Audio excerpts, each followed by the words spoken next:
This is an EWB production. Hi, I'm Emmy Birch. And I am Sandy Thornton, and this is the Take Us With You podcast. Hey, Sandy, what's the Take Us With You podcast all about? So glad you asked.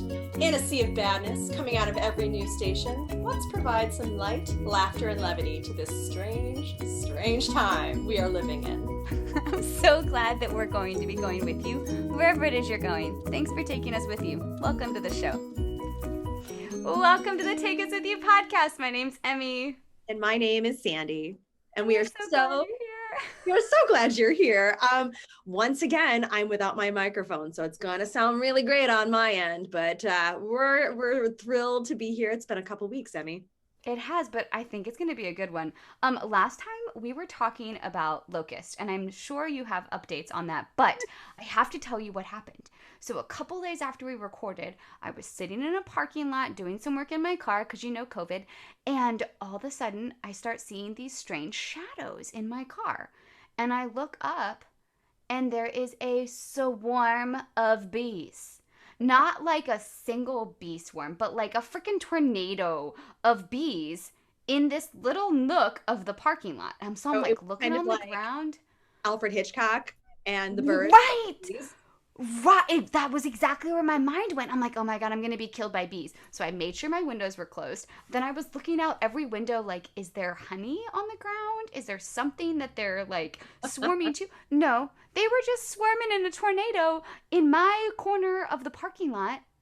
Question. For a solid 8 minutes. Now, was there a tree or some kind of a structure nearby where you were? It's like my nose parking is lot. Really oh, it's okay. It's part of allergies. Bees, allergies, locusts. It all goes together. So, because part of me is wondering is like, were they trying to find a new place to put their hive?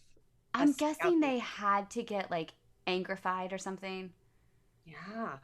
But they were swarming and it made me think of your locust. I mean, I know bees are like a fraction of the size of killer locusts. That however, those things sting and locusts are just loud and gross. So like, pick your poison here.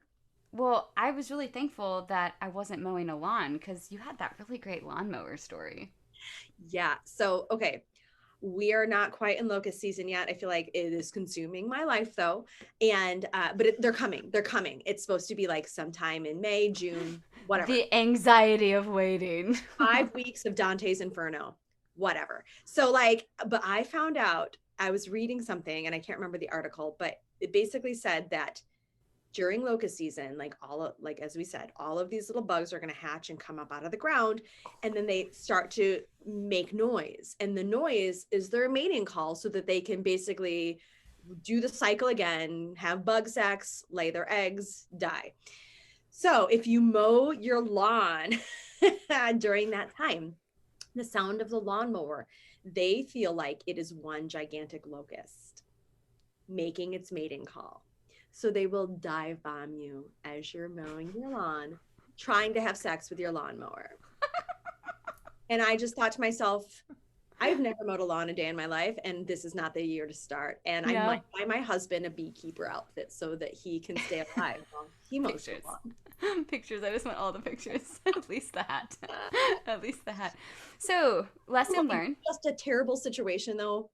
Oh my God, lawnmower, ginormous mating locust. And I feel so bad for all of, the landscaping services, like the people that go around to mow other people's lawns. Like, that is not going to be a good month for them. They're going to hate their lives. I would. We're going to have to find one of them and interview them and see if it actually happens. Yeah. Now I'm curious. Well, we'll just interview my husband because God knows I'm not going outside. Deal. Deal. Yeah, thanks, Ken. Thanks for mowing. My husband's like, I don't know. We don't have grass. We live in a city. We have zero grass. So we do as well. But somehow we have found this little acre of green in the middle of Cincinnati. And probably because it's my little neighborhood's on the outskirts of the city. Oh.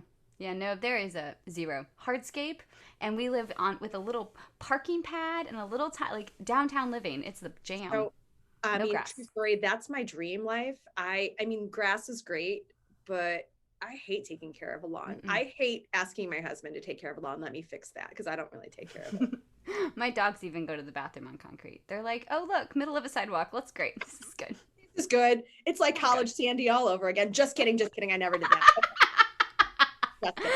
Hey, speaking of epic news, lawnmowers being locust and, walking on concrete, what's your news of the week? I'm dying to know. Okay. This is a good one. It's a little old, but beggars can't be choosers.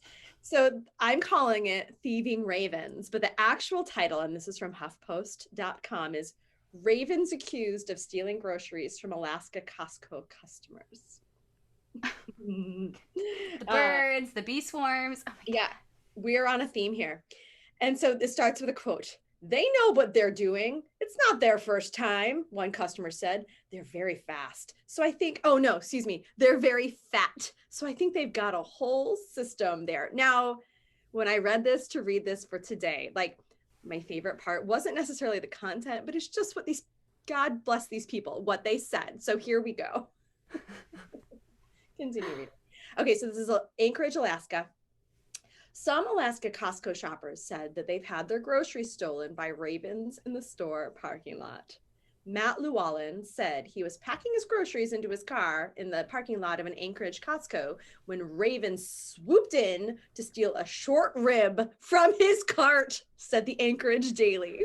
Was the short rib like hanging out by itself? Well, that's the thing. I'm like, don't we all buy short ribs in kind of like packages? Well, I don't buy short ribs, but I feel like it would be in a package. Yeah. Okay. So this is what he says. I literally took 10 steps away and turned around. 2 ravens came down and instantly grabbed one out of the package, ripped it off and flew off with it, Llewellyn said. Llewellyn said the piece of meat was about 4 by 7 inches, which is 10 by 18 centimeters for all of you people that don't inch. Yeah, whatever. Large. A sizable meal for a sizable bird. They know what they're doing. It's not their first time, Llewellyn said. They're very fat. So I think they've got the whole system there. It's like a cartel. And once he got back home, he noticed that one of the ravens had taken a poke at another rib, but did not rob it. I cut that meat out and started marinating it. And my wife said, that's gross. We should take it back, Llewellyn said. The man took out, bird flu's a thing. He took out that bird flu rib and tried to cook it. Let's let that sit. No, thank you. Bad life decisions. Thank God he had a wife to be like, don't be dumb. Costco actually took it back even after we had started marinating them and gave us a full refund. Good job, Costco. He's like, this is okay. It's like that meme of the dog in the burning building and it says, this is okay. I feel like that is that moment. Yeah. What could go wrong with this, whatever. Additional raven thief sightings have emerged on social media. This is another quote. My parents were minding their business after a shop and made it home with one last steak, Kimberly Waller wrote on Facebook. The bird snatched it right out of the pack in the parking lot. Anchorage resident Tamara Josie replied to Waller's post and referred to the ravens as, quote, calculating, end quote. She said ravens hovered her. Yeah, did I read that correctly? Yes. She said ravens hovered her in an attempt to steal her groceries. And this is what Tamara says. I had 2 ravens, one that was on the car next to me and he kept squawking really loud. That whole sentence, I had a hard time reading it because it was fraught with grammatical errors, but we're going to move on. Josie said, he would sit on the car and stare at me, then hop next to the bed of the truck on the other side, and he kept going back and forth. The other raven was on the ground. He kept trying to pull. I had those little mini melons you have in the mesh baggies. He kept trying to grab the netting and pull my melons off the cart. Sorry. Just the mental picture. A raven started to fly in a circle around Josie until she got them to scram. Also, I want to know who's writing this article. I also want to know who was assigned this article. I feel the same. Who was assigned, hey, y'all, come to work one day. Hey, we're in the boardroom picking out our articles. Someone's going to need to go, do the research on the ravens that are stealing food outside of Costco. Not outside of Kroger or Publix or whatever other grocery store you choose to go to, just the Costco. Costco. Yeah. This is good. Okay. This is another quote. I feel like the quotes are liquid gold here. He was waiting for another opportunity to grab the melons off the cart, but they never were deterred, she said. They just stayed posted, waiting for their next opportunity to steal something out of my cart. They are very dedicated to their mission, she added. Because, you know, they talk to each other. I know. A manager at an Anchorage Costco declined to comment to the newspaper about the Raven thieves. Well, there's a shock right there. Probably smartest person in the pack. The Anchorage Audubon Society tallies the raven population every December. The group reported 923 common ravens in 2018, 621 in 2019, and 750 birds in 2020. Is The there more? population This is might be it. growing. It's because Oh, they're eating short ribs and steaks. uh, The population yeah, is growing. they're doing just fine. They are. They're fat. Rick Sinnett, a former wildlife biologist with the State Department of Fish and Game, said hundreds of ravens fly to Anchorage in the winter for food at Costco. I Add that. Add that. After winter turns to spring, most of the ravens leave. And there's another part to it, but there's like literally an ad that popped up. And you can't see it, but that's okay. This Too was bad. a good That's the one. end. What's that? This is a good one. I mean, I'm gonna keep an eye out for ravens and bees and locusts, but I have the best dad joke for you about this. Yes, go. I can't mess it up. I've been practicing. Thought I saw Shaggy in the supermarket. It wasn't him. Oh my God, I that did it. brings me back. Oh, I used to love that song. College Sandy loved It that. wasn't me. It Oh. wasn't the raven. It wasn't him. Yes. I did it. I did it. Oh, Yes. I love it. I love it. I love it. Yeah. So College Sandy, who definitely didn't pee on concrete, also loved Shaggy. I really didn't. I stopped saying that. People are going to think it actually happened. It didn't. No, it didn't. I believe you. You know, talking about College Sandy and College Emmy, which is probably a conversation off the record. We should probably never have that conversation. Although our paths do cross very closely since you married a man from LSU who I know. Who was was in there. school at the same time as you? Like, I would probably not remember because that was a big part of undergrad. But we're going to drop that. We've grown a lot since undergrad. yes, I thank God. I feel like Praise the Lord. do you feel like I feel like a cat. I have lived multiple lives since those years. Oh yeah, definitely. And I'm thankful for those experiences and for those professors that were understanding. I think it helps me be more understanding for my college kids today. Yes. But I feel like we've really started, I mean, I know personally I started putting in time reading personal development books, and that has been a game changer in making transfers to the choir world, to my personal life, and we just finished a book together, didn't we? We did. Yeah. And I was just gonna say, like, the older I get, like, I really have come to terms with the fact that, like, this is it. This is my one life. And so I better at least understand myself. You know, I might not understand other people, but I better get what's going on between these years. Yeah, we did finish a book. Yeah, The Gifts of Imperfection by Brene Brown. We did book club together. Yeah, we did. And if you've never read a PD book, a personal development book, there's all different kinds. There's, you know, the rah-rah sis boom bah cheerleader type. There's the hey, go apply this type. I mean, I can recommend a slew of books. And I actually got into this because in undergrad, the master's students were given a reading list. And one of my girlfriends was a master's student, and I just thought I still think the world of her. And she would let me see that list. And so I wrote down all those books and thought, okay, when I have time, I'm going to read them. Now, have you read them? Have you gotten through the list? Good for you. I've gotten through the list and made my own. But I love to read. I think I was supposed to be a bookworm. Like, I love to read. You can be. Like, you don't have to supposed to be. Like, just be one.